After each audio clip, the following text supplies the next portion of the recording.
പണ്ട് ഈ സമുദായത്തിൽ ആത്മഹത്യ വളരെ കുറവായിരുന്നു. കാരണം ആത്മഹത്യ ചെയ്യുന്നവൻ ഒരിക്കലും അള്ളാഹുവിന്റെ സ്വർഗത്തിലേക്ക് കടന്നു പോകില്ല. അത് ഈമാനില്ലാത്ത ഒരു മരണമാണ്. ആത്മഹത്യ ചെയ്യുന്നത് അത് പടച്ചവൻ ഇഷ്ടമില്ലാത്ത കാര്യമാണ് എന്ന് എന്റെ പ്രിയപ്പെട്ടവരെ നമുക്കൊരു തോന്നലുണ്ടായിരുന്നു, ഒരു ചിന്തയുണ്ടായിരുന്നു. അതുകൊണ്ട് ആത്മഹത്യ ചെയ്യാൻ വല്ലാത്ത ഭയമായിരുന്നു. പക്ഷെ ഈ അടുത്ത കാലങ്ങളിലായി എന്റെ പ്രിയപ്പെട്ട സഹോദരങ്ങളെ, ഈ സമുദായത്തിൽ ആത്മഹത്യ വല്ലാതെ വർദ്ധിച്ചുകൊണ്ടിരിക്കുകയാണ്. പ്രത്യേകിച്ച് ഇന്നത്തെ കുട്ടികൾ 10ാം ക്ലാസ്സിൽ തോറ്റുപോയാൽ അവർ ആത്മഹത്യ ചെയ്യുന്നു. പരീക്ഷയ്ക്ക് തോറ്റുപോയാൽ അല്ലെങ്കിൽ ജോലി നഷ്ടപ്പെട്ടു പോയാൽ എന്തിന് വാപ്പ ഒരു ബൈക്ക് ചോദിച്ചു വാങ്ങിച്ചു കൊടുത്തില്ലെങ്കിൽ, ഒന്ന് ടൂറിന് പോകാൻ ചോദിച്ചു വിട്ടില്ലെങ്കിൽ, അല്ലെങ്കിൽ വാപ്പയോ ഉമ്മയോ അടിക്കുകയോ വഴക്കു പറയുകയോ ചെയ്തു കഴിഞ്ഞാൽ അവര് റൂമിനകത്ത് കയറി വാതിലടച്ചിട്ട് ആത്മഹത്യ ചെയ്യുന്ന ഒരവസ്ഥ. എന്തുകൊണ്ടാണ് എന്റെ പ്രിയപ്പെട്ട സഹോദരങ്ങളെ? അള്ളയാരാണെന്ന് അറിയുന്നില്ല. അത് പ്രായമുള്ളവനും അറിയുന്നില്ല, ചെറുപ്പക്കാർക്കും അറിയുന്നില്ല, കുട്ടികൾക്കും അറിയുന്നില്ല. ആ അള്ളാഹുവിനെ കുറിച്ച് നമ്മൾ പഠിക്കണം. അള്ളയാരാണെന്ന് നമ്മൾ അറിയണം. ആ അള്ളാഹുവുമായിട്ട് നമുക്കൊരു ബന്ധമുണ്ടാക്കിയെടുക്കുമ്പോഴാണ് നമ്മുടെ ജീവിതത്തിൽ വലിയ മാറ്റങ്ങൾ വരുത്താൻ നമുക്ക് കഴിയുന്നത്. മഹാനായ ആദരവായ പ്രവാചകൻ നബി മുഹമ്മദ് മുസ്തഫ സല്ലല്ലാഹു അലൈഹി വസല്ലമ തങ്ങൾ തന്റെ സ്വഹാബത്തിനോട് അള്ളാഹുവിനെ കുറിച്ച് പരിചയപ്പെടുത്തുകയാണ്. അള്ളയാരാണെന്ന് നബി തങ്ങൾ തന്റെ സ്വഹാബത്തിനോട് പരിചയപ്പെടുത്തുമ്പോൾ ഒരു സഹാബി അള്ളാഹുവിന്റെ പ്രവാചകൻ സല്ലല്ലാഹു അലൈഹി വസല്ലമ തങ്ങളോട് ചോദിക്കുന്നു, നബിയെ, അള്ള ഇരിക്കുന്നത് എവിടെയാണ്? നബിയെ, അള്ള ഇരിക്കുന്നത് എവിടെയാ? എന്റെ പ്രിയപ്പെട്ട സഹോദരങ്ങളെ, ആകാശത്തിലാണോ, ഭൂമിയിലാണോ, അതോ കടലിനടിയിലാണോ? എവിടെയാണ് അള്ള ഇരിക്കുന്നത്? മഹാനായ പ്രവാചകൻ സല്ലല്ലാഹു അലൈഹി വസല്ലമ തങ്ങളോട് തന്റെ അനുചരം ചോദിക്കുമ്പോൾ അള്ളാഹുവിന്റെ പ്രവാചകൻ സല്ലല്ലാഹു അലൈഹി വസല്ലമ തങ്ങൾ പറഞ്ഞു കൊടുത്തു, അള്ള ഇരിക്കുന്നത് അർശിലാണ്. അള്ള ഇരിക്കുന്നത് അർശിലാണ്. നബി തങ്ങളോട് സ്വഹാബത്ത് അള്ളാഹു ഇരിക്കുന്ന സിംഹാസനത്തിലാണെന്ന് എവിടെന്ന് പറയുമ്പോൾ പ്രവാചകൻ സല്ലല്ലാഹു അലൈഹി വസല്ലമ തങ്ങളോട് സ്വഹാബത്ത് ചോദിക്കുകയാ, അയിന അർശുള്ള, അള്ളാഹുവിന്റെ അർശ് ഇരിക്കുന്നത് എവിടെയാ? അള്ളാഹു എവിടെയാണെന്ന് ചോദിക്കുമ്പോൾ പ്രവാചകൻ സല്ലല്ലാഹു അലൈഹി വസല്ലമ തങ്ങൾ പറയുന്നു, അള്ളാഹു അർശിലാണ് ഇരിക്കുന്നത്. അപ്പോഴാണ് സ്വഹാബത്ത് ചോദിക്കുന്നു, അയിന അർശുള്ള, അള്ളാഹുവിന്റെ സിംഹാസനം എവിടെയാണ് നബിയെ ഇരിക്കുന്നത്? അള്ളാഹുവിന്റെ പ്രവാചകൻ സല്ലല്ലാഹു അലൈഹി വസല്ലമ തങ്ങളോട് സഹാബത്ത് എവിടെന്ന് ചോദിക്കുമ്പോ നബി തങ്ങൾ എവിടെന്ന് പറഞ്ഞു കൊടുത്തു, സഹാബാ, അള്ളാഹുവിന്റെ അർശിരിക്കുന്നത് എവിടെയാണെന്നറിയുമോ? എന്റെ പ്രിയപ്പെട്ടവരെ, നബി തങ്ങളെ പറയുകയാ, ആകാശത്തിലല്ല, ഭൂമിയിലല്ല, കടലിനടിത്തട്ടിലല്ല, പണക്കാരന്റെ വീട്ടിലല്ല, പാവപ്പെട്ടവന്റെ വീട്ടിലല്ല. അള്ളാഹുവിന്റെ പ്രവാചകൻ സല്ലല്ലാഹു അലൈഹി വസല്ലമ തങ്ങളെ പറയുന്ന പടച്ച റബ്ബിന്റെ സിംഹാസനം ഇരിക്കുന്നത് ഈ ലോകം മുഴുവനും അടക്കി ഭരിക്കുന്ന രാജാതിരാജനായ മലിക്കുൽ ജബ്ബാറായ ലോകത്തിന്റെ അധിപനായ എന്നെയും നിങ്ങളെയും പടച്ചു പോറ്റി വളർത്തുന്ന പടച്ച റബ്ബുണ്ടല്ലോ, ആ അള്ളാഹുവിന്റെ സിംഹാസനം ഇരിക്കുന്നത് എവിടെയെന്നറിയുമോ? അള്ളാഹുവിന്റെ അർശ് ഇരിക്കുന്നത് എവിടെയെന്നറിയുമോ? ഖൽബുൽ മുഅ്മിനി അർശുല്ലാഹ്. ഒരു യഥാർത്ഥ സത്യവിശ്വാസികളുടെ ഹൃദയത്തിനകത്താണ് പടച്ച റബ്ബിന്റെ അർശ് ഇരിക്കുന്നതെന്ന് നബി തങ്ങൾ അവിടെന്ന് പരിചയപ്പെടുത്തുമ്പോൾ പടച്ചവനെ 3 ദിവസം നീണ്ടുനിന്ന വഅദിന്റെ പരിസമാപ്തി കുറിക്കുന്ന മജ്‌ലിസിലേക്ക് കടന്നു വന്ന എന്റെ പ്രിയപ്പെട്ട മുസ്ലിമേ,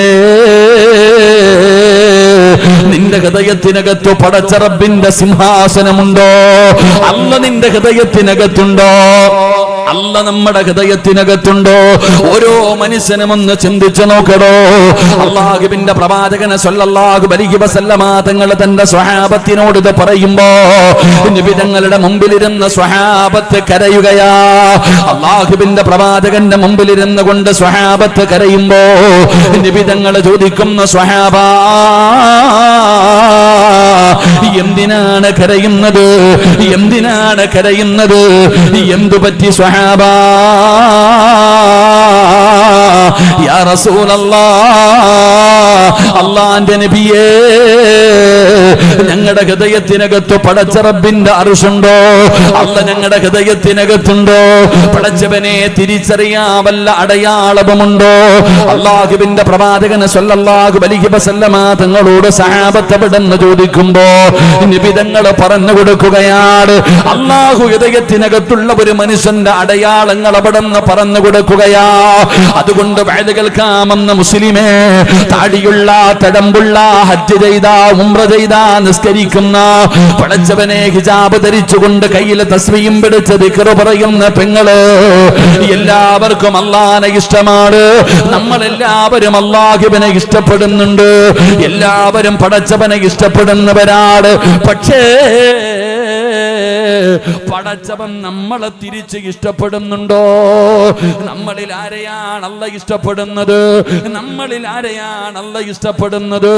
എന്റെ പ്രിയപ്പെട്ടവരെ, അല്ലാഹു ഒരു മനുഷ്യനെ ഇഷ്ടപ്പെട്ട് കഴിഞ്ഞാ പടച്ച റബ്ബേ, അവന്റെ ജീവിതത്തിൽ വലിയ വലിയ മാറ്റങ്ങൾ വരികയാണ്. ഒരാൾ അല്ലാഹുവിലേക്ക് നടന്നാൽ, അല്ലാഹുവേ പടച്ചവരെ, ഒരു ജാണെടുത്താൽ ഒരു മുഴമെടുത്താൽ, ഒരാൾ പടച്ച റബ്ബിലേക്ക് നടന്നു പോയാൽ അല്ലാഹു അവനിലേക്ക് ഓടി വരികയാണ്. അവന്റെ കൈയല്ലയാകുകയാ, കണ്ണല്ലാഹുവാകുകയാ, കാലല്ലാഹുവാകുകയാ എന്ന് പറഞ്ഞാൽ അവന്റെ കൈ കൊണ്ടവന് തെറ്റ് ചെയ്യാൻ കഴിയുന്നില്ല, നാവ് കൊണ്ട് തെറ്റ് ചെയ്യാൻ കഴിയുന്നില്ല, കണ്ണുകൊണ്ട് തെറ്റ് ചെയ്യാൻ കഴിയുന്നില്ല. പടച്ചവനെ, അവന്റെ സർവ്വ ഉത്തരവാദിത്തങ്ങളും അല്ലാഹു ഏറ്റെടുക്കുകയാ. പടച്ചവനെ, ഒരാളെ അല്ലാഹു ഇഷ്ടപ്പെട്ട് കഴിഞ്ഞാ, മഹാനായ സയ്യിദുനാ അബൂ ഹുറൈറ റളിയല്ലാഹു തആല അൻഹു നിവേദനം ചെയ്യുന്ന ഹദീസ്, ഒരാളെ പടച്ച റബ്ബ് ഇഷ്ടപ്പെട്ട അല്ലാഹു ജിബ്രീലിനെ വിളിച്ചിട്ട് പറയുന്നു, ജിബ്രീലേ, ഇന്ന മനുഷ്യനെ ഞാൻ ഇഷ്ടപ്പെട്ടിരിക്കുന്നു, നീയും ഇഷ്ടപ്പെടണം ജിബ്രീൽ. അല്ലാഹു അവിടുന്ന് ജിബ്രീലിനോട് പറയുകയാണ്, പടച്ചവനെ, പിന്നെ മലക്കുകളോട് പറയുകയാണ്, പടച്ചവനെ, പിന്നെ ലോകത്തുള്ള എല്ലാവരോടും ഞാൻ ഇന്ന മനുഷ്യനെ ഇഷ്ടപ്പെട്ടിട്ടുണ്ട്, അതുകൊണ്ട് നിങ്ങളും ഇഷ്ടപ്പെടണേ എന്ന് അവിടുന്ന് വിളിച്ചു പറയുമെന്ന് നബി തങ്ങൾ അവിടുന്ന് പരിചയപ്പെടുത്തുമ്പോ, എന്റെ പ്രിയപ്പെട്ടവരെ, നാട്ടുകാരുടെ തൃപ്തി നമ്മൾ നോക്കണ്ട. പടച്ചവനെ, ഉള്ളത് പറഞ്ഞാൽ, നല്ല കാര്യങ്ങൾ പറഞ്ഞാൽ നമ്മുടെ ഭാര്യ നമ്മളോട് പിണക്കമാ, നമ്മുടെ മക്കൾക്ക് അതിഷ്ടമല്ല, കൂടപ്പറപ്പുകൾക്ക് ഇഷ്ടമല്ല. നല്ലത് പറയാൻ തുടങ്ങുമ്പോ പടച്ചവനെ, എല്ലാവരും നമുക്ക് ശത്രുക്കളാകുമടോ. അതുകൊണ്ട് സദസ്സിൽ ഒരുമിച്ച് കൂടിയവരോട് പറയുകയാ, ഈ ലോകത്തിന്റെ അധിപനായ, ഈ പ്രപഞ്ചത്തിന്റെ അധിപനായ, നിന്നെ പടച്ച് നിനക്ക് ഭക്ഷണം തരുന്ന പടച്ച റബ്ബുണ്ടല്ലോ, ആ അല്ലാഹുവിന്റെ ഇഷ്ടമാണ് നിനക്ക് വേണ്ടത്. അല്ലാഹുവേ, നീ സ്നേഹിക്കുന്നവരുടെ കൂട്ടത്തിൽ ഞങ്ങളെ പെടുത്തണേ അല്ലാ. അല്ലാഹു സ്നേഹിക്കുന്നവരുടെ കൂട്ടത്തിൽ അല്ലാഹു നമ്മളെയൊക്കെ ഉൾപ്പെടുത്തി അനുഗ്രഹിക്കുമാറാകട്ടെ. അല്ലാഹു ഉൾപ്പെടുത്തി അനുഗ്രഹിക്കുമാറാകട്ടെ. പലസ്തീനിൽ ബോംബിടുന്നത് ഞാനാണെന്ന് തോന്നുന്നു. നിങ്ങളുടെ പ്രതികരണം കാണുമ്പോൾ എല്ലാവരും എന്നോടെന്തോ പ്രതിഷേധം പ്രകടിപ്പിക്കണ പോലെ, സലാം പറഞ്ഞിട്ടും മടക്കണില്ല, നബിതങ്ങളുടെ പേര് പറഞ്ഞിട്ടും സലാത്ത് പറയാൻ ശബ്ദമില്ല, ദുആ ചെയ്തിട്ടും പറയാൻ ആമീനിനും ശബ്ദമില്ല. അല്ലാഹു ഈമാൻ തരുമാറാകട്ടെ, അല്ലാഹു ഈമാൻ തരുമാറാകട്ടെ. എൻ്റെ പ്രിയപ്പെട്ട സഹോദരങ്ങളെ, നമ്മൾ അല്ലാഹുവിൻ്റെ ഇഷ്ടം ലഭിക്കുന്നവരാകണം.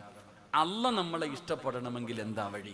നാട്ടുകാർ ഇഷ്ടപ്പെടണമെങ്കിൽ ഉള്ളത് പറയാതിരുന്നാൽ മതി, വലിയ സ്നേഹവാ. നമ്മുടെ ഭാര്യ നമ്മളെ ഇഷ്ടപ്പെടണമെങ്കിൽ അവൾ ചോദിക്കുന്നതെല്ലാം വാങ്ങിക്കൊടുത്തിട്ട് അവിടെ കൂടെ നിന്നാൽ അവൾ നമ്മളെ ഇഷ്ടപ്പെടും. നമ്മുടെ മക്കൾ എന്ത് ചോദിച്ചാലും വാങ്ങിച്ചു കൊടുക്കണം, എന്ത് തെറ്റ് ചെയ്താലും മിണ്ടാതിരുന്നാൽ അവർ നമ്മളെ ഇഷ്ടപ്പെടും. ഇതുപോലെ തന്നെയാണ് എല്ലാവരും, ദുനിയാവിലെ ജനങ്ങൾ നമ്മൾ ഇഷ്ടപ്പെടാൻ, നമ്മൾ അവരിഷ്ടപ്പെടുന്നത് പറഞ്ഞാൽ മതി, ചെയ്താൽ മതി. എന്നാൽ ഒരാളെ അല്ലാഹു ഇഷ്ടപ്പെടണമെങ്കിൽ എൻ്റെ പ്രിയപ്പെട്ട സഹോദരങ്ങളെ, വെറുതെ നടന്ന അല്ലാഹ് ഇഷ്ടപ്പെടൂല. നമ്മുടെ സ്വഭാവം വെച്ച് നോക്കിയ നമ്മുടെ കൂടെ കിടക്കുന്ന പെണ്ണുപിള്ളയ്ക്ക് പോലും നമ്മളെ ഇഷ്ടപ്പെടാറില്ല. അല്ലാഹു ഈമാൻ തരുമാറാകട്ടെ. പിന്നെയല്ലേ അല്ലാഹ് ഇഷ്ടപ്പെടുക. അല്ലാഹുവിൻ്റെ സ്നേഹം ലഭിക്കാനുള്ള വഴി എന്താ? ആ നിൽക്കണ ചങ്ങാതിമാർ ഒന്നുകിൽ ഇരിക്കും, അല്ലെങ്കിൽ സംഘാടകർ കസേര പറക്കിയിട്ട് ആ ചെറുപ്പക്കാർക്ക് അവിടെ അതുകൊണ്ടൊരു കാക്ക നിൽക്കുന്ന, കാക്ക കയറിയിരുന്നോ ഇക്ക, നിങ്ങൾ എന്തിനാ ഇപ്പം നിൽക്കണത്? സംഘാടകർ ആ നിൽക്കണ ചങ്ങാതിമാർക്ക് ഈ കസേര കൊണ്ട് അവിടെ ഇട്ട് കൊടുത്ത് അവരെവിടെയെങ്കിലും ഒന്ന് ഇരുന്ന് വഴുത് വെക്കട്ടെ. നിങ്ങൾക്ക് എല്ലാവർക്കും വേണ്ടിയല്ലേ ഞാൻ നിൽക്കുന്നത്. ഇൻഷാ അല്ലാഹ്. അല്ലാഹു നാളെ പരലോകത്ത് നിൽക്കുന്നവരെ തൊട്ട് അല്ലാഹു കാത്തിരക്ഷിക്കുമാറാകട്ടെ. നാളെ പരലോകത്ത് നിന്ന് പ്രയാസപ്പെടുന്നവരെ തൊട്ട് അല്ലാഹു നമ്മളെ കാത്തുരക്ഷിക്കുമാറാകട്ടെ. എത്തിവേ ഇതൊന്ന് ഇത്തിരി നേരത്തേക്ക് ചരിച്ചു വെച്ച് തരുമോ? ഇപ്പോഴേ ഒഴുക പരലോകത്ത് നിൽക്കണ പോലെ ഒന്നല്പം ഇത്തിരി നേരത്തേക്ക് ഇൻഷാ അല്ലാഹ് ഒരല്പം നേരത്തേക്ക് ഒന്ന് പൊക്കി വെച്ചാണ്.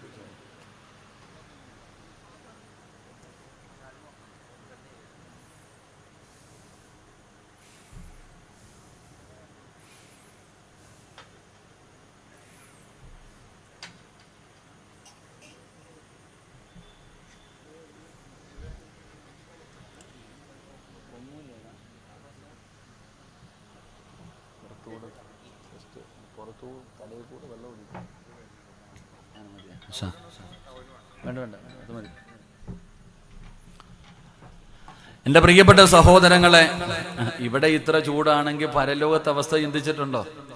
ഇപ്പൊ ഇവിടെ നമുക്ക് ഇത്ര ചൂടാണെങ്കിൽ പടച്ചവനെ 10 മണിയായി, സൂര്യൻ അസ്തമിച്ചിട്ട് 4 മണിക്കൂറായി, എന്നിട്ട് പോലും നമുക്ക് ചൂട് സഹിക്കാൻ കഴിയുന്നില്ലെങ്കിൽ നാളെ പടച്ച റബ്ബിന്റെ പരലോകത്ത് ഇപ്പൊ ഏകദേശം 15 ലക്ഷം കിലോമീറ്റർ മുകളിലാ സൂര്യൻ. ആ സൂര്യൻ നാളെ ഒരു ജാണ് മുകളിലേക്ക് അള്ളാഹു താഴ്ത്തുന്ന ഒരു ദിവസമുണ്ട്. അള്ളാഹു നമ്മളെ രക്ഷപ്പെടുത്തുമാറാകട്ടെ. അന്ന് ജനങ്ങള് വിയർപ്പിനകത്ത് ഇങ്ങനെ മുങ്ങി നിൽക്കുന്ന സ്വിമ്മിംഗ് പൂളിൽ കിടക്കുന്ന പോലെ അവൻ ചെയ്ത പാപത്തിന്റെ കണക്കനുസരിച്ചിട്ട് ഇങ്ങനെ എൻ്റെ പ്രിയപ്പെട്ടവര് വിയർപ്പ്. അള്ളാഹു നമ്മളെ കാത്തുരക്ഷിക്കുമാറാകട്ടെ.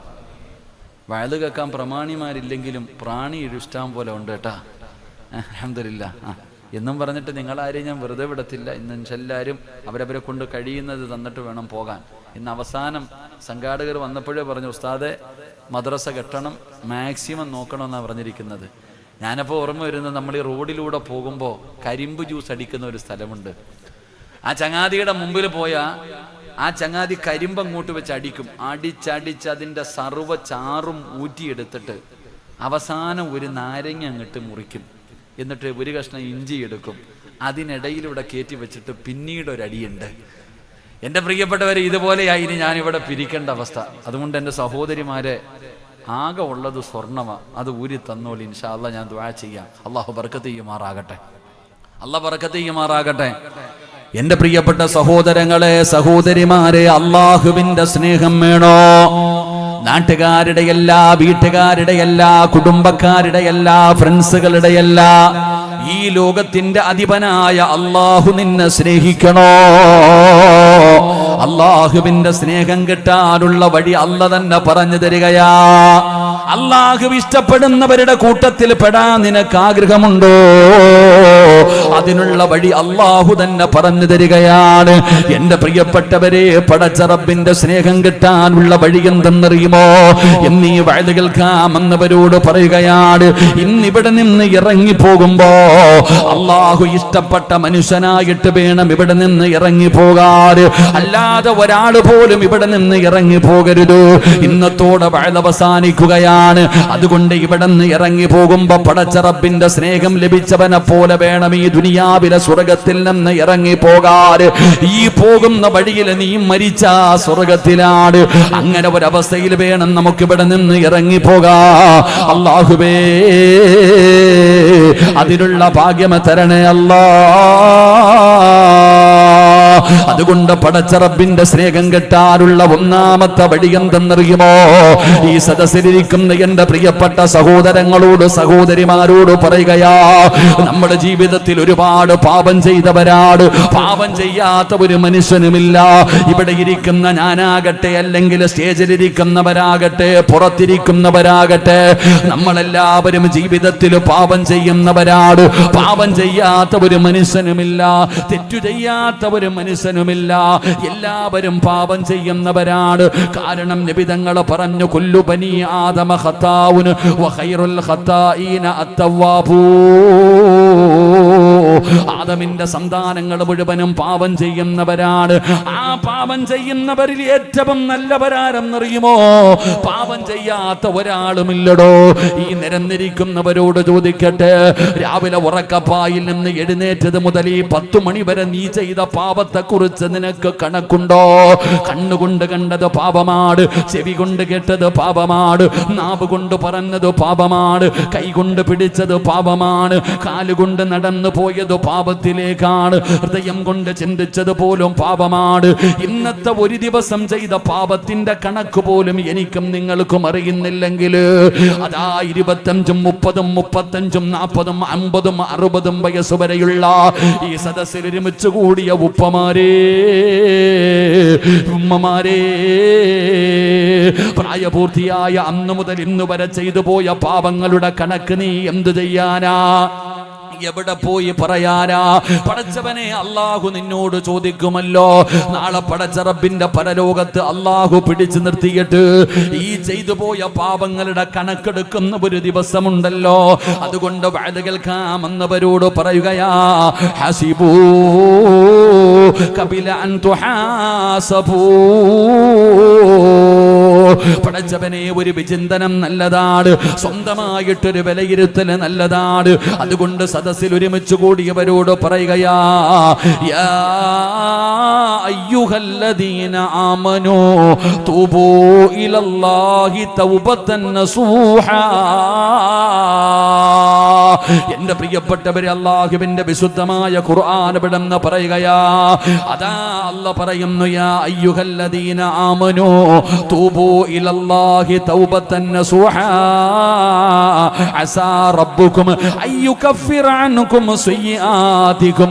അല്ലാഹുവിന്റെ പരിശുദ്ധമായ ഖുർആൻ പറയുന്ന, ലോകത്തിന്റെ അധിപനായ പടച്ച റബ്ബിന്റെ സ്നേഹം നിനക്ക് വേണോ? ആ അല്ലാഹുവിന്റെ സ്നേഹം കിട്ടാനുള്ള ഒന്നാമത്തെ വഴി എന്തെന്നറിയുമോ? നിന്റെ ജീവിതത്തിൽ ചെയ്തു പോയ അപരാധങ്ങൾ മുഴുവനും നിനക്ക് പടച്ച റബ്ബിനോട് പറയാൻ കഴിയുമോ? കള്ളു കുടിച്ചതും വ്യഭിചരിച്ചതും പലിശ തിന്നതും നിസ്കരിക്കാതെ നടന്നതും ഭർത്താവിനെ വഞ്ചിച്ചതും ഭാര്യയെ വഞ്ചിച്ചതും മാതാപിതാക്കളെ പറ്റിച്ചതും അറിഞ്ഞും അറിയാതെയും ഒറ്റയ്ക്കും കൂട്ടായും രഹസ്യമായും പരസ്യമായും പടച്ചവനെ ഞാനും നിങ്ങളും ചെയ്തു പോയ അപരാധങ്ങൾ മുഴുവനും ഈ ലോകത്തിന്റെ അധിപനായ പടച്ച റബ്ബിന്റെ ദർബാറിലേക്ക് നിന്റെ ഇരുകരങ്ങൾ ഉയർത്തിയിട്ട് പൊട്ടിക്കരന്നുകൊണ്ട് അല്ലാഹുവിനോട് നീ ഏറ്റുപറഞ്ഞ, അങ്ങനെ ഏറ്റുപറയുന്നവരെ അല്ലാഹുവിന് വല്ലാത്ത ഇഷ്ടമാ. പാപം ചെയ്തിട്ട്, കള്ളു കുടിച്ചിട്ട്, വ്യഭിചരിച്ചിട്ട്, പലിശ തിന്നിട്ട്, വൃത്തികേടുകൾ കാണിച്ചിട്ട്, ഒറ്റയ്ക്ക് പോയിരുന്നിട്ട് പടച്ചവനോട് പറയുന്നു, ഞാൻ കള്ളു കുടിച്ചു പടച്ചവനെ, ഞാൻ മയക്കുമരുന്ന് ഉപയോഗിച്ചു പടച്ചവനെ, അവസരം കിട്ടിയപ്പോ ഞാൻ വ്യഭിചരിച്ചു പടച്ചവനെ, എന്റെ ജീവിതത്തിൽ ഒരുപാട് തെറ്റുകൾ വന്നുപോയി നാഥാ, അതുകൊണ്ട് എന്റെ ജീവിതത്തിൽ വന്നുപോയ പാപങ്ങൾ പുറത്തു തരണേ എന്ന് പടച്ചവനോട് തൗബതൻ നസൂഹാ വെറുതെ കിടന്ന് പറഞ്ഞാ പോരാ, പറയേണ്ടതുപോലെ പടച്ച റബ്ബിനോട് നീ പറഞ്ഞ് തൗബ ചെയ്താ, തൗബ ചെയ്യുന്നവരെ അല്ലാഹുവിന് വല്ലാത്ത ഇഷ്ടമാണെന്ന് ആദരവായ പ്രവാചകൻ നബി മുഹമ്മദ് മുസ്തഫ സല്ലല്ലാഹു അലൈഹി വസല്ലമ തങ്ങൾ പറയുമ്പോൾ, എന്റെ പ്രിയപ്പെട്ടവരെ, അല്ലാഹുവിന്റെ പ്രവാചകൻ സല്ലല്ലാഹു അലൈഹി വസല്ലമ തങ്ങൾ പറയുകയാ, നബി മൂസ അശ്അരി റളിയല്ലാഹു തആല അൻഹു അന്നബി സല്ലല്ലാഹു അലൈഹി വസല്ലം, ഇന്നല്ലാഹ അസ്സ വജല്ല യബ്സുതു യദഹു ബില്ലൈൽ ലിയതൂബാ. നബി തങ്ങൾ പറയുകയാണ്, അല്ലാഹു സുബ്ഹാനഹു വ തആല ഒന്നാം ആകാശത്തിൽ വന്നിട്ട് ഭൂമിയിലേക്ക് നോക്കിയിരിക്കുകയാ. ആരാ തൗബ ചെയ്യുന്നത്? ആരാണ് പശ്ചാത്തപിച്ചു മടങ്ങുന്നത്? ആരാണ് എന്നോട് അവന്റെ ജീവിതത്തിൽ വന്നുപോയ പാപങ്ങളേറ്റ് പറയുന്നത്? അവർക്ക് പുറത്തു കൊടുക്കാൻ അല്ലാഹു സുബ്ഹാനഹു വ തആല ഒന്നാം ആകാശത്തിൽ വന്നിരിക്കുമെന്ന് നബി തങ്ങൾ പറയുമ്പോൾ എന്റെ പ്രിയപ്പെട്ടവരെ, നബി തങ്ങൾ പറയുകയാണ്, ഒരാളുടെ റൂഹവന്റെ തൊണ്ടക്കുടിയിലെത്തുന്നത് വരെ അതാ കാബിലുൽ അർവാഹു മലക്ക് അസ്റായീൽ എന്ന് പറയുന്ന മലക്ക് നമ്മുടെ മുമ്പിലേക്ക് കടന്നു വരുന്ന സമയമുണ്ടല്ലോ. ആകാശ ലോകത്ത് നിന്ന് പടച്ചവനെ 70 മുതൽ 70,000 വരുന്ന മലക്കുകൾ നമ്മുടെ കണ്ണിന്റെ മുമ്പിലേക്ക് ഇറങ്ങി വരുന്ന ഒരു സമയമുണ്ട്. ചെറുപ്പക്കാരാ, ഈ കാണുന്ന വഅലിന്റെ മജ്ലിസിന്റെ ചുറ്റുഭാഗം മുഴുവനും അല്ലാഹുവിന്റെ മലക്കുകൾ സഫ് സഫായി നിൽക്കുകയാ. അവര് ദുആ ചെയ്യുകയാ, എനിക്ക് വേണ്ടി നിങ്ങൾക്ക് വേണ്ടി ദുആ ചെയ്യുകയാ, നമുക്ക് വേണ്ടി പാപമോചനം തേടുകയാ, അല്ലാഹുവിന്റെ റഹ്മത്തിന് വേണ്ടി ദുആ ചെയ്യുകയാ. പക്ഷേ നമ്മുടെ കണ്ണുകൊണ്ട് നോക്കിയാൽ കാണുന്നില്ല. അത് നമ്മുടെ പിഴവാണ്, അത് നമ്മുടെ പോരായ്മയാണ്. എങ്കിലും പടച്ചവനെ, ഇതേ കണ്ണുകൊണ്ട് ആകാശത്ത് നിന്ന് മലക്കുകൾ ഇറങ്ങി വരുമ്പോ ഫകസഫിനാ അൻക ഖൈതാക ഫബസറുകൽ യൗമ ഹദീദ്. നമ്മൾ കാണുന്ന ഒരു രംഗമുണ്ടോ, അതാ കാലിന്റെ തള്ളവരൽ മുതൽ റൂഹ് പിടിച്ച് ഈ തൊണ്ടക്കുടിയുടെ ഭാഗത്തേക്ക് റൂഹ് കടന്നു വരുന്നത് വരെ നിനക്ക് സമയമുണ്ട്. അല്ലാഹുവിന്റെ പ്രവാചകൻ അവിടെന്ന് പറയുമ്പോ എന്റെ പ്രിയപ്പെട്ടവരോട് പറയുകയാ, അല്ലാഹുവിന്റെ വിശുദ്ധമായ ഖുർആൻ പറയുകയാ, ഇന്നല്ലാഹ യുഹിബ്ബുത് തവ്വാബീൻ. തൗബ ചെയ്യുന്നവരെ അല്ലാഹുവിന് വല്ലാത്ത ഇഷ്ടമാണെന്ന് അല്ലാഹുവിന്റെ വിശുദ്ധമായ ഖുർആൻ പറയുമ്പോ, ആരാടോ തൗബ ചെയ്യുന്നത്? ആരാണ് തൗബ ചെയ്യുന്നത്? എന്റെ പ്രിയപ്പെട്ടവരെ, പാപം ഇങ്ങനെ ചുമന്നുകൊണ്ട് നടക്കുകയാണ്, പാപം ഇങ്ങനെ ചുമന്നുകൊണ്ട് നടക്കുകയാണ്. തൗബ ചെയ്യുന്നില്ലടോ, ഒരാളും തൗബ ചെയ്യുന്നില്ല. പടച്ചവനെ, പാപങ്ങൾ ഇങ്ങനെ ചുമന്നുകൊണ്ട് നടന്നിട്ട് കാര്യമില്ല. എന്റെ പ്രിയപ്പെട്ടവരെ, നിങ്ങൾ അല്ലാഹുവിനോട് തൗബ ചെയ്യ്. തൗബ ചെയ്യുന്ന ഒരു മനുഷ്യന് കിട്ടുന്ന പ്രതിഫലം എന്താണെന്നറിയുവോ? തൗബ ചെയ്യുന്ന ഒരു മനുഷ്യര്, കള്ള് കുടിച്ചവൻ അല്ലാഹുവിനോട് പറയുന്നു, ഞാൻ കള്ള് കുടിച്ചു പടച്ചവനെ, ഞാൻ വ്യഭിചരിച്ചു പടച്ചവനെ എന്ന് ഒരാള് അല്ലാഹുവിനോട് പറഞ്ഞ അവന് കിട്ടുന്ന പ്രതിഫലം എന്തെന്നറിയുവോ? അല്ലാഹുവിന്റെ പ്രവാചകൻ സ്വല്ലല്ലാഹു അലൈഹി വസല്ലമ തങ്ങൾ പറയുകയാ, ഒരാള് നബി തങ്ങളുടെ മുമ്പിൽ വന്നു, ഒരു സ്വഹാബി നബി തങ്ങളുടെ മുമ്പിൽ വന്നു, എന്നിട്ട് ചോദിച്ചു, യാ റസൂലല്ലാഹ്, അല്ലാഹുവിന്റെ നബിയേ, എന്റെ ജീവിതത്തിൽ ഞാനൊരു തെറ്റു ചെയ്തു നബിയേ, അല്ലാഹുവിനോട് ഞാൻ തൗബ ചെയ്തു, ഇനി ചെയ്യില്ല എന്ന് പറഞ്ഞു പശ്ചാത്തപിച്ചു. എന്നിട്ടും ഞാൻ ചെയ്തു നബിയെ. ഒരാള് കള്ള് കുടിച്ചു, അല്ലാഹുവിന്റെ മുമ്പിൽ വന്നിട്ട് പറഞ്ഞു, ഇനി ഒരിക്കലും കുടിക്കില്ല തമ്പുരാനെ. എന്നിട്ട് പിറ്റേ ദിവസവും കള്ള് കുടിച്ചു. നബി തങ്ങൾ പറഞ്ഞു, നീ തൗബ ചെയ്യ്. ആ ചെറുപ്പക്കാരൻ പറഞ്ഞു, പിന്നെയും ഞാൻ കുടിച്ചു നബിയെ. നബി തങ്ങൾ പറഞ്ഞു, പിന്നെയും തൗബ ചെയ്യ്. പിന്നെയും ഞാൻ കുടിച്ചു നബിയെ. പിന്നെയും തൗബ ചെയ്യ്. പിന്നെയും കുടിച്ചു നബിയെ. പിന്നെയും തൗബ ചെയ്യ്. അവസാനം ആ സ്വഹാബി ചോദിക്കുന്നു, യാ റസൂലല്ലാഹ്, ഏതുവരെ തൗബ ചെയ്യണം നബിയേ? ഏതുവരെ തൗബ ചെയ്യണം നബിയേ? അല്ലാഹുവിന്റെ റസൂൽ പറഞ്ഞു, സ്വഹാബാ, ഇബ്ലീസ് പരാജയപ്പെടുന്നത് വരെ നീ തൗബ ചെയ്യണമെന്ന് നബി മുഹമ്മദ് മുസ്തഫ സല്ലല്ലാഹു അലൈഹി വസല്ലമ തങ്ങൾ പറയുകയാ. ഇബ്ലീസിന് മനസ്സിലാകണം, ഇനി ഇവനെ കൊണ്ട് തെറ്റ് ചെയ്യിപ്പിച്ചിട്ട് കാര്യമില്ല. ഇവൻ കള്ളു കുടിച്ചാ നാളെ തന്നെ പശ്ചാത്തപിക്കും. അവൻ ബോധം വരുമ്പോ അല്ലാഹുവിന്റെ മുമ്പിൽ ഏറ്റു പറയും. എന്നിട്ട് ഇനി ഇവനെ കുടിപ്പിച്ചിട്ട് കാര്യമില്ല എന്ന് പറഞ്ഞ് ഇബ്ലീസ് പരാജയപ്പെട്ടു പോകുന്നത് പോലെ തൗബ ചെയ്യണമെന്ന് നബി തങ്ങൾ പറയുമ്പോ, തൗബ ചെയ്യുന്നവർക്ക് അല്ലാഹു തരുന്ന പ്രതിഫലം എന്തെന്നറിയുമോ? നിസ്കരിക്കുന്നവന്റെ പ്രതിഫലമല്ല, നോമ്പ് പിടിക്കുന്നവന്റെ പ്രതിഫലമല്ല, പള്ളി കെട്ടിക്കൊടുക്കുന്നവന്റെ പ്രതിഫലമല്ല, ഹജ്ജ് ചെയ്ത ഹാജിക്ക് കിട്ടുന്ന പ്രതിഫലമല്ല. ജീവിതത്തിൽ വന്നുപോയ ഒരു തെറ്റു പടച്ച റബ്ബിന്റെ മുമ്പിൽ ഏറ്റു പറഞ്ഞ തൗബ ചെയ്യുന്ന ഒരു അടിമയ്ക്ക് അല്ലാഹു കൊടുക്കുന്ന പ്രതിഫലം എന്തെന്നറിയുവോ? ചെറുപ്പക്കാരാ, നീ പടച്ച റബ്ബിന്റെ മുമ്പിൽ രണ്ട് കൈകൾ ഉയർത്തിയിട്ട് നീ അല്ലാഹുവിനോട് ദുആ ചെയ്താ, നിന്റെ പാപം അല്ലാഹുവിനോട് നീ ഏറ്റു പറഞ്ഞാൽ നീ ഒരു തെറ്റ് ചെയ്തിട്ട് ആ തെറ്റ് നീ പടച്ചവനോട് ഏറ്റുപറഞ്ഞ, നീ ദുആ ചെയ്യുമ്പോ ആരും കാണാതെയല്ലേ ചെയ്യുന്നത്. പരസ്യമായിട്ട് ഞാൻ കള്ളു കുടിച്ചെന്നാരും പറയാറില്ല, വ്യഭിചരിച്ചെന്ന് പറയാറില്ല. ഒറ്റയ്ക്കിരുന്നിട്ട് റബ്ബിനോട് പറയുമല്ലോ, നീ ദുആ ചെയ്യുമ്പോ അല്ലാഹുവിന്റെ മലക്കുകളുണ്ടല്ലോ, അല്ലാഹുവിന്റെ മലക്കുകളുണ്ടല്ലോ. നീ ദുആ ചെയ്യുന്ന സമയത്ത് ആമീൻ പറയുകയാ, നീ ദുആ ചെയ്യുന്ന സമയത്ത് ആമീൻ പറയുകയാ. ഈ സദസ്സിലിരിക്കുന്ന ഏതെങ്കിലും ഒരു ചെറുപ്പക്കാർ ജീവിതത്തിൽ ഏതെങ്കിലും ഒരു നിമിഷത്തിൽ ചെയ്തു പോയ പാപത്തെ കുറിച്ച് ഇന്ന് ദുആ ചെയ്യുന്ന സമയത്ത് റബ്ബിന്റെ മുമ്പിൽ ഏറ്റുപറഞ്ഞ, അല്ലാഹുവിന്റെ അർശിന്റെ ചുറ്റുഭാഗത്ത് നിൽക്കുന്ന മലക്കുകളുണ്ടല്ലോ, ആ മലക്കുകൾ അല്ലാഹുവിനോട് പറയുന്നു, അല്ലാഹ് സിറാജിന്റെ പാപം പുറത്തു കൊടുക്കണേ അല്ലാഹുവിന്റെ മലക്കുകൾ അല്ലാഹുവിനോട് പറയുകയാ, സിറാജിന്റെ പാപം പൊറുക്കണം പടച്ചവന്, സിറാജിനോട് കരുണ കാണിക്കണം തമ്പുരാന്, സിറാജിനോട് നീ ദയ കാണിക്കണം തമ്പുരാന്. അല്ലാഹുവിന്റെ മലക്കുകൾ പടച്ചവനോട് പറയുന്നു, അല്ലാഹ് ഈ സിറാജിന് നീ സ്വർഗം കൊടുക്കണേ അല്ലാഹ്. അല്ലാഹുവിന്റെ മലക്കുകൾ അല്ലാഹുവിനോട് പറയുകയാ.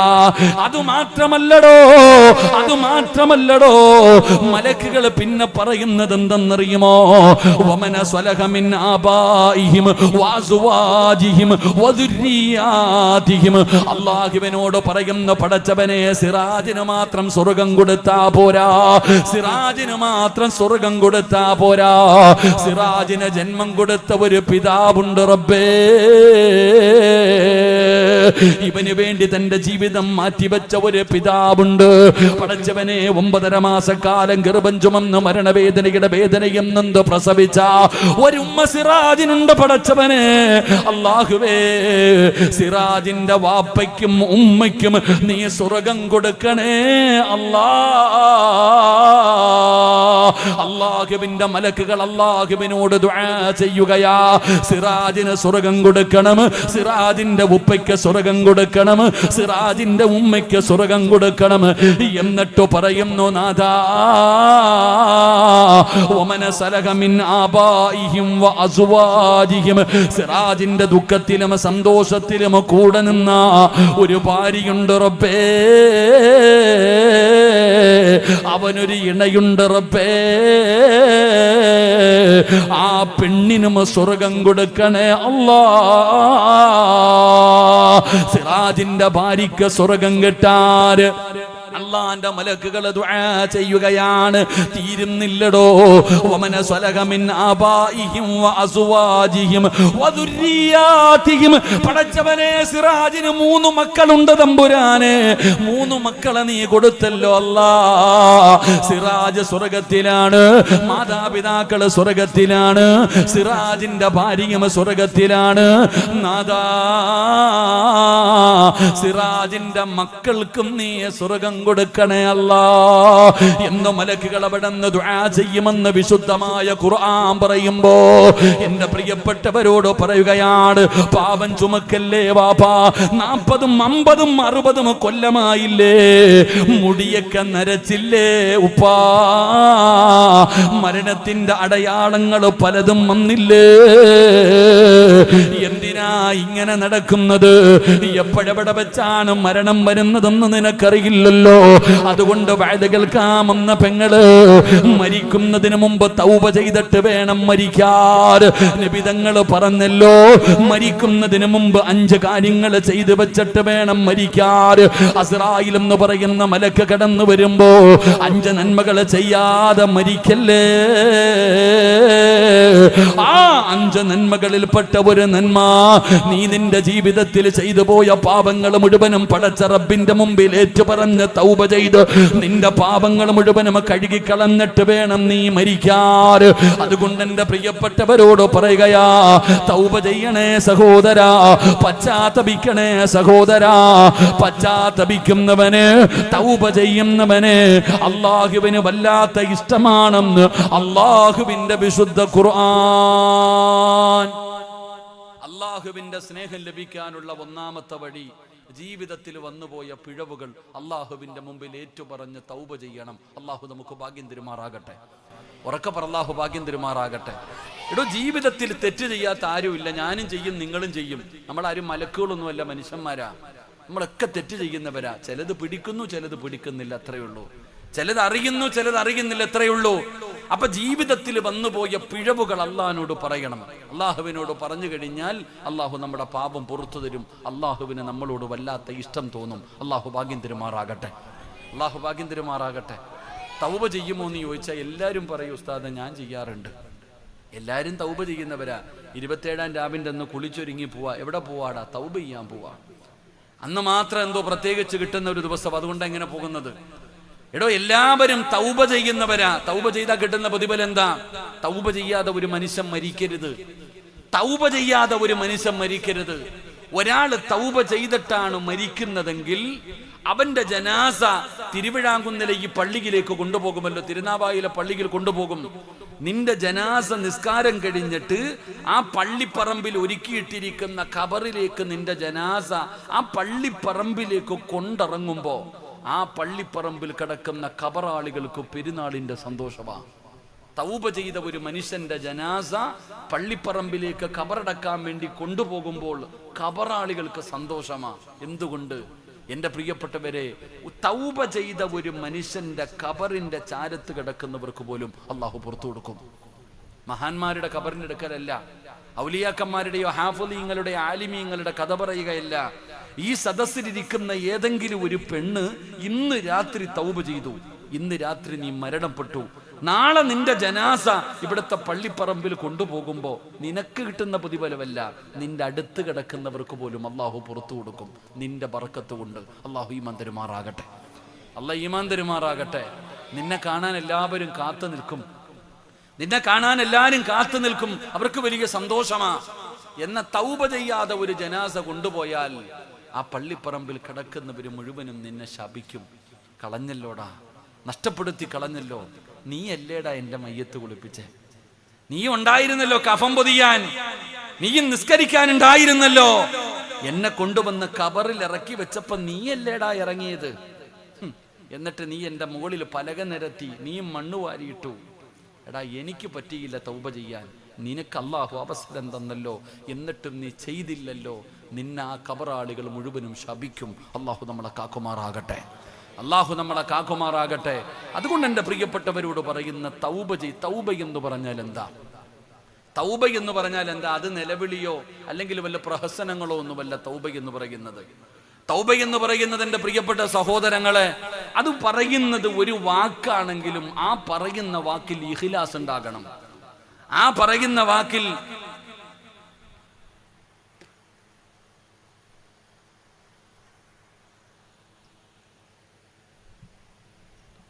ലൈറ്റിനൊക്കെ വല്ല വഴിയുണ്ടോടെ? അകത്ത് പോകുന്നുണ്ട്, അതുകൊണ്ടാ. നിങ്ങൾക്ക് അറിയണില്ല. എനിക്ക് എൻ്റെ ഉടുപ്പിനകത്തൂടെ ജുബയ്ക്കകത്തൂടെ എവിടെയൊക്കെ കയറുന്നുണ്ടെന്ന് എനിക്ക് തന്നെ അറിയില്ല. പടച്ചവനെ,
ചിതലും പുഴുക്കളും താവളം പെരുത്തുണ്ടതിൽ സന്തോഷമാണവകൾക്കു നീ ചെല്ലുന്നതിൽ. പൊൻവർണ്ണ കോമള മൃദുലമായ ശരീരമിൽ സമരത്തിലാണു പരസ്പരം തിന്നുന്നതിൽ. കാർഡില്ല റേഷന് വേണ്ട പോലതിലുണ്ട്, ക്യൂ സിസ്റ്റമില്ല തള്ളലാണതുകൊണ്ട്. എൻ്റെ പ്രിയപ്പെട്ടവരെ, കബറിനകത്ത് എല്ലാം ഉണ്ട് ചങ്ങാതി. ചിതലും പുഴുക്കളും താവളം പെരുത്തുണ്ടതിൽ, സന്തോഷമാണവകൾക്കു നീ ചെല്ലുന്നതിൽ. അവിടെ പിന്നെ റേഷൻ കാർഡൊന്നും ഇല്ലല്ലോ, ഇഷ്ടം പോലെ തിന്നാനുണ്ട്. അള്ളാഹു ആ ഖബർ ജീവിതം നന്നാക്കി തരുമാറാകട്ടെ. ഇവിടെ ചെറുതൊക്കെ ഒന്ന് കയറുമ്പോൾ ഇത്ര പ്രയാസമുണ്ടെങ്കിൽ അവിടെ കിടക്കണതൊക്കെ എന്തായിരിക്കും പടച്ചവനെ. അള്ളാഹു ഖബർ ജീവിതം സന്തോഷത്തിലാക്കി തരുമാറാകട്ടെ. എന്റെ പ്രിയപ്പെട്ടവരെ, തൗബ എന്ന് പറഞ്ഞാൽ എന്തെന്നറിയോ? തൗബ ചെയ്യേണ്ടത് എങ്ങനെയെന്നറിയുവോ? അല്ലാഹുവിന്റെ പ്രവാചകന് സ്വല്ലല്ലാഹു അലൈഹി വസല്ലമ തങ്ങൾ പറയുന്നു, സ്വഹാബാ നിങ്ങൾ തൗബ ചെയ്യണം സ്വഹാബാ, നിങ്ങൾ തൗബ ചെയ്യണം സ്വഹാബാ. നിങ്ങളുടെ ജീവിതത്തിൽ വന്ന് പോയ പാപങ്ങൾ നിങ്ങൾ കഴുകിക്കളയണേ എന്ന് നബി തങ്ങൾ പറയുമ്പോ മഹാനായ ആദരവായ പ്രവാചകൻ നബി മുഹമ്മദ് മുസ്തഫ സ്വല്ലല്ലാഹു അലൈഹി വസല്ലമ തങ്ങളുടെ മുമ്പിലേക്ക് ഒരു ചെറുപ്പക്കാരൻ കടന്നു വരികയാണ്. മഹാനായ മായിസ് റളിയല്ലാഹു തആല അൻഹു. മായിസ് എന്ന് പറയുന്ന ചെറുപ്പക്കാരനായ സുന്ദരനായ സഹാബിയുണ്ടല്ലോ, നബി തങ്ങളുടെ മുമ്പിലേക്ക് കടന്നു വന്നിട്ട് പറയുന്നു, യാ റസൂലല്ലാഹ്, അല്ലാഹുവിന്റെ നബിയേ, എന്നെ ഒന്ന് ശുദ്ധീകരിക്കണം നബിയേ, എന്നെ ഒന്ന് ശുദ്ധീകരിക്കണം നബിയേ. അല്ലാഹുവിന്റെ പ്രവാചകന്റെ മുമ്പിൽ വന്നിട്ട് അവിടെ നിന്ന് പറയുമ്പോ എന്താണ് പറയുന്നതെന്നറിയുവോ? നബിയേ, ഞാൻ വ്യഭിചരിച്ചു നബിയേ, അതുകൊണ്ട് എന്നെ ഒന്ന് ശുദ്ധീകരിക്കണം നബിയേ. അല്ലാഹുവിന്റെ പ്രവാചകൻ കേൾക്കാത്തതുപോലെ അഭിനയിക്കുകയാണ്. പോമായിസ് നബി തങ്ങൾ അവിടെ നിന്ന് പറഞ്ഞു വിടുകയാണ്. അല്ലാഹുവിന്റെ റസൂൽ കേൾക്കാഞ്ഞിട്ടല്ല, കാരണം ഇസ്ലാമിന്റെ നിയമം എന്തെന്നറിയുവോടാ ചെറുപ്പക്കാരാ? വ്യഭിചരിച്ചവനെ എറിഞ്ഞു കൊല്ലണമെന്നാണ് ഇസ്ലാമിന്റെ നിയമം. വ്യഭിചരിച്ചവനെ എറിഞ്ഞു കൊല്ലണമെന്നാണ് ഇസ്ലാമിന്റെ നിയമം. അതുകൊണ്ട് അല്ലാഹുവിന്റെ റസൂൽ അവിടെ നിന്ന് കേൾക്കാത്തതുപോലെ തൗബ ചെയ്യട്ടെ പോയെന്ന് പറഞ്ഞു മായിസിനെ പറഞ്ഞു വിടുകയാണ്. പടച്ചവനെ, മായിസ് റളിയല്ലാഹു തആല അൻഹു കടന്നുപോയി. വീട്ടിൽ കിടന്നിട്ട് ഉറക്കം വരുന്നില്ല, പിന്നെയും എഴുന്നേറ്റില്ല. ഹദ്റത്തി റസൂലില്ലാഹ് നബി തങ്ങളുടെ മുമ്പിലേക്ക് കടന്നു വരികയാണ്. യാ റസൂലല്ലാഹ്, അല്ലാഹുവിന്റെ നബിയേ, എന്നെ ഒന്ന് ശുദ്ധീകരിക്കൂ നബിയേ. അല്ലാഹുവിന്റെ പ്രവാചകൻ പറഞ്ഞു, സഹാബാ, മായിസ് എന്തൊക്കെയോ വിളിച്ചു പറയുന്നു. സ്വഹാബാ, കള്ളു കുടിച്ചിട്ടുണ്ടോ എന്ന് നോക്ക്. മായിസ് എന്തൊക്കെയോ വെളിവില്ലാതെ വിളിച്ചു പറയുന്നു. സ്വഹാബത്ത് പറഞ്ഞു, യാ റസൂലല്ലാഹ്, മായിസ് കള്ളു കുടിക്കില്ല നബിയേ. അല്ലാഹുവിന്റെ പ്രവാചകനോട് മായിസ് എന്ന് പറയുന്ന ചെറുപ്പക്കാരൻ പറയുന്നു, യാ റസൂലല്ലാഹ്, ഞാൻ വ്യഭിചരിച്ചു നബിയേ, എനിക്കറിയാം എന്നെ എറിഞ്ഞു കൊല്ലണമെന്നാണ് ഇസ്ലാമിന്റെ നിയമമെന്ന് എനിക്കറിയാം. എന്നെ എറിഞ്ഞു കൊല്ലാനാണ് ഇസ്ലാമിന്റെ നിയമമെന്ന് എനിക്കറിയാം നബിയേ. അതെനിക്കറിഞ്ഞുകൊണ്ട് തന്നെയാണ് ഞാൻ പറയുന്നത്. എന്തിനാണ് ഈ കാണുന്ന സ്വഹാബികളുടെ മുമ്പിൽ ഞാനിത് ഏറ്റു പറയാനുള്ള കാരണം എന്തെന്നറിയുമോ? അല്ലാഹുവിന്റെ പ്രവാചകനോട് പറഞ്ഞു, നബിയേ, അങ്ങ് പറഞ്ഞല്ലോ, ഒരു തെറ്റിന്റെ പേരിൽ അല്ലാഹു 2 പ്രാവശ്യം ഒരു മനുഷ്യനെ ശിക്ഷിക്കൂല. അല്ല നീതിമാനാണ്. ഒരു പാപത്തിന്റെ പേരിൽ 2 പ്രാവശ്യം ഒരാളെ അല്ലാഹു ശിക്ഷിക്കൂല. നബിയേ, പരലോകത്ത് ഒരു വ്യഭിചാരിയെ പോലെ തല താഴ്ത്തിപ്പിടിച്ച് അല്ലാഹുവിന്റെ മുമ്പിൽ വരാൻ എനിക്ക് പേടിയാ. എനിക്ക് നരകം പേടിയാ നബിയേ, എനിക്ക് നരകം പേടിയാ നബിയേ. നരകത്തിന്റെ തീ എനിക്ക് പേടിയാ നബിയേ. അല്ലാഹുവേ, ഈ ദുനിയാവിൽ നാണം കെട്ടാലും എനിക്ക് കുഴപ്പമില്ല. ഈ ദുനിയാവിൽ ഒരു അവസാനമുണ്ടല്ലോ, മരണം കൊണ്ട് അവസാനിക്കുമല്ലോ. നാളെ നരകത്തിൽ മരണമില്ലല്ലോ. അതുകൊണ്ട് ഇന്ന് ഇവിടെ വെച്ച് ഞാൻ ഈ ശിക്ഷ ഏറ്റുവാങ്ങിയ നാളെ അല്ലാഹു എന്നോട് കരുണ കാണിക്കുമല്ലോ. അതുകൊണ്ട് എന്നെ ശുദ്ധീകരിക്കണം നബിയേ. അള്ളാഹുവിന്റെ പ്രവാചകന്റെ മുമ്പിൽ മായിസവടെന്ന് പറയുമ്പോ പിന്നെ ഒരു വഴിയുമില്ലല്ലോ. അള്ളാഹുവിന്റെ പ്രവാചകൻ പറഞ്ഞു, സ്വഹാബാ മായിസനെ എറിഞ്ഞുകൊല്ല് സ്വഹാബാ. പടച്ചവനെ മായിസ് റളിയല്ലാഹു തആല അൻഹുവിനെ സ്വഹാബത്ത് അവിടുന്ന് കല്ലെടുത്തെറിയുകയാണ്. മായിസ് തങ്ങൾക്ക് കല്ല് കയറുകൊണ്ടിട്ട് അവിടുത്തെ ശരീരം വേദനിക്കുമ്പോ ഓടുകയാ, ജീവനും കൊണ്ട് ഓടുകയാണ്.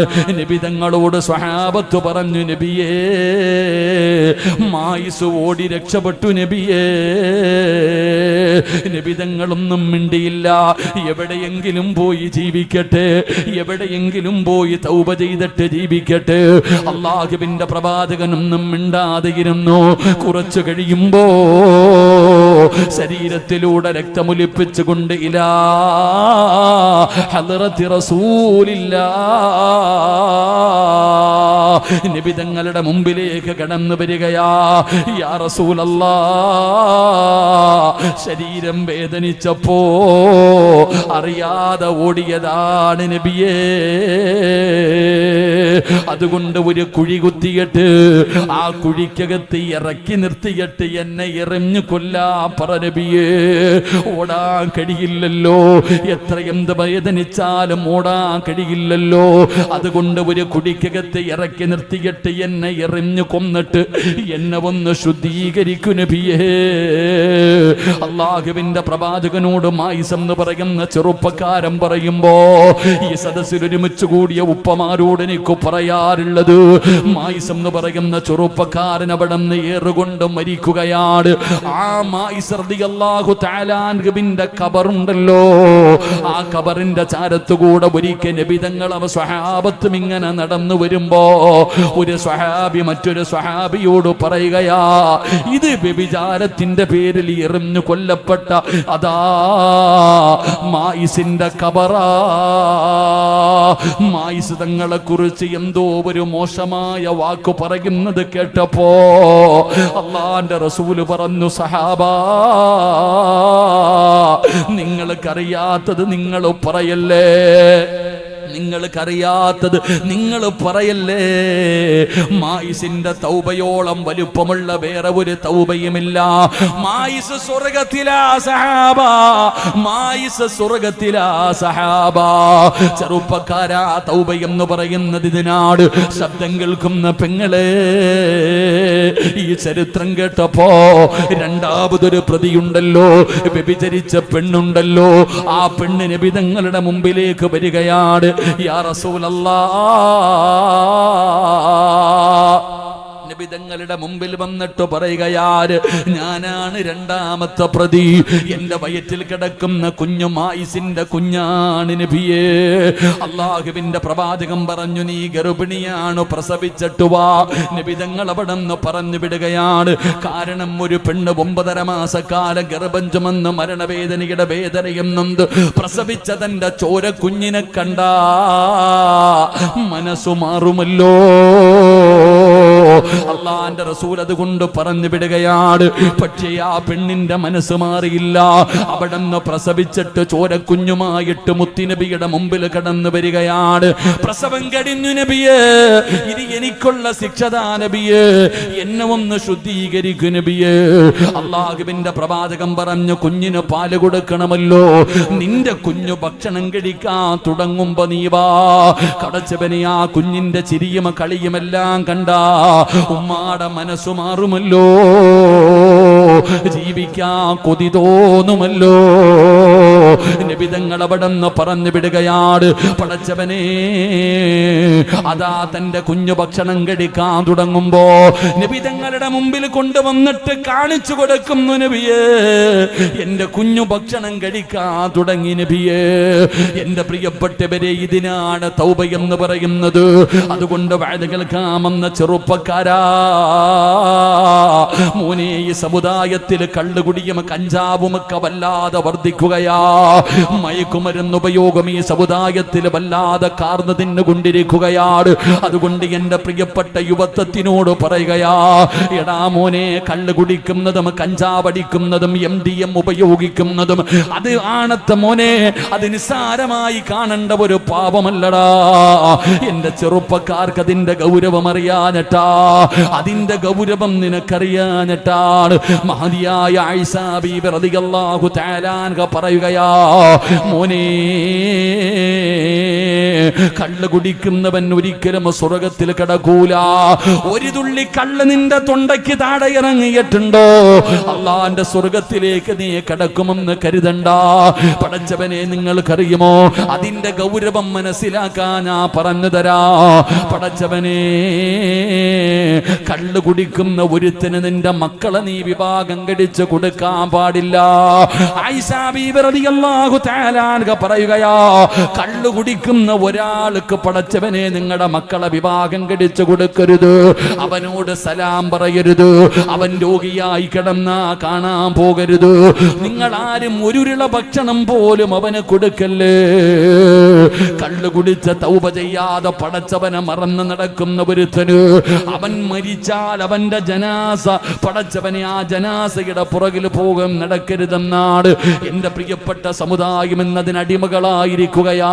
ചെറുപ്പക്കാരാ, വേണ്ടടാ മോനെ, കള്ളുസ്താദേ, നിങ്ങൾ പറയുന്നത് കേൾക്കുമ്പോ ഞങ്ങൾക്ക് നന്നാകണമെന്നുണ്ട്. കള്ളു കുടിച്ച് നടക്കുന്ന ചെറുപ്പക്കാർ, കഞ്ചാവടിക്കുന്ന ചെറുപ്പക്കാർ, ഒരു ഉമ്മ കരഞ്ഞുകൊണ്ട് പറഞ്ഞു, ഉസ്താദേ, എന്റെ പൊന്നുമകന്റെ സ്വഭാവത്തിൽ മാറ്റം വന്നു, എന്റെ പൊന്നുമോന്റെ സ്വഭാവത്തിൽ മാറ്റം വന്നു. അവസാനം റൂം തിരയുമ്പോ അല്ലാഹുവേ കഞ്ചാവടിക്കുകയാ 18 വയസ്സുള്ള ചെറുപ്പക്കാർ. ഉമ്മ കരയുകയാണ്.